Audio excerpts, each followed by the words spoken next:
বন্ধুরা কেমন আছেন? আশা করি সবাই ভালো আছেন।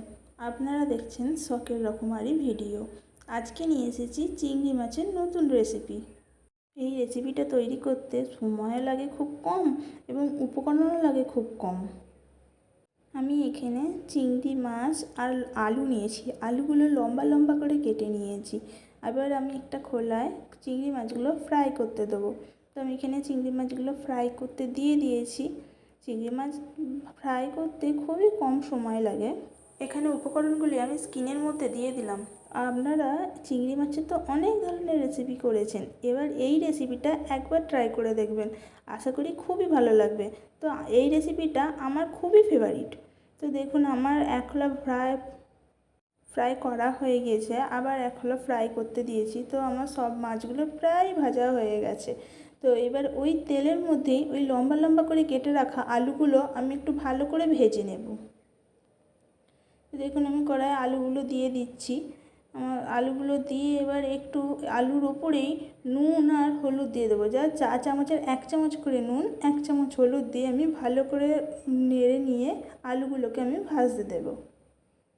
নুন আর হলুদ গুঁড়োর সাথে সাথে আপনারা ঝালটা পরিমাণ মতো দিয়ে দেবেন। তো এই রান্নায় আমি ঝাল ব্যবহার করিনি, আপনারা অতি অবশ্যই ঝাল দেবেন, সে কাঁচা লঙ্কাই হোক বা শুকনো লঙ্কাই হোক। তো বন্ধুরা আপনারা এরকম সহজ সহজ রেসিপি পেতে আমার পেজটি অবশ্যই সাবস্ক্রাইব করবেন এবং আমাকে অনেক ভালোবাসা দেবেন, যাতে আমি এরকম সহজ সহজ রেসিপি আপনাদের জন্য নিয়ে আসতে পারি এবং আমি অনেক দূর এগিয়ে যেতে পারি। তো চলুন আমি এখানে আলুগুলো ভালো করে ফ্রাই করে নেব।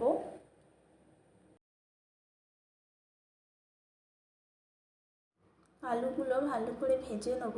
ভেজে নিয়ে আলুগুলোতে আমি জল ঢেলে দেবো, যাতে আলুগুলো তাড়াতাড়ি সেদ্ধ হয়ে যায়, এবং জল ঢেলে আমি কড়াটা ঢাকনা দিয়ে আটকে দেবো।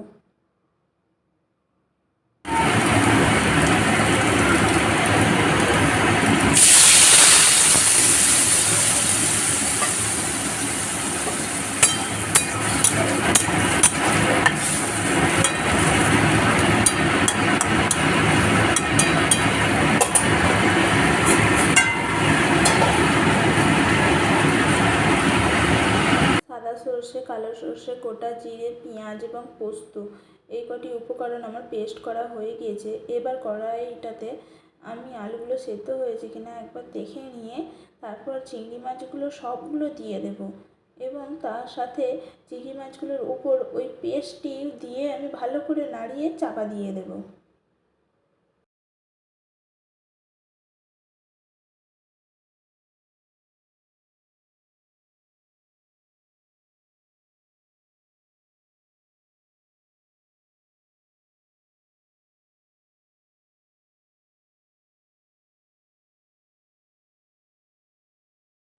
গ্যাসের ফ্লেমটা হাই রেখে 1 থেকে 2 মিনিট আমি ভালো করে ফুটিয়ে নেব। ফুটিয়ে নিয়ে গ্যাসের ফ্লেম অফ করে দিয়ে আমি 3 টেবিল চামচ কাঁচা সর্ষের তেল এর ওপরে ছড়িয়ে দেবো। দিয়ে ভালো করে নাড়িয়ে নিয়ে আমি এটা নামিয়ে নেব।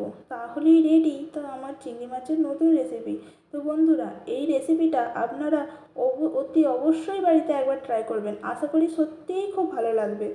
এটা সবারই খুব ভালো লেগেছে, আমি যতবারই করেছি। তো আশা করি আপনাদেরও খুব ভালো লাগবে। এই রেসিপিটি যদি আপনাদের ভালো লেগে থাকে তো অতি অবশ্যই এই চ্যানেলটি সাবস্ক্রাইব করবেন এবং আমাকে অনেক ভালোবাসা দেবেন, যাতে আমি এরকম ধরনের নতুন নতুন ভিডিও নিয়ে আসতে পারি। তো নতুন নতুন রেসিপিও আরও যেন তৈরি করতে পারি। আজকে ভিডিওটা এখানেই শেষ করলাম। দেখা হবে পরের অন্য কোনো ভিডিওতে। ততক্ষণ আপনারা ভালো থাকবেন, সুস্থ থাকবেন। আর অতি অবশ্যই আমাকে কমেন্ট করে জানাবেন যে এই রেসিপিটা আপনাদের কেমন লাগলো।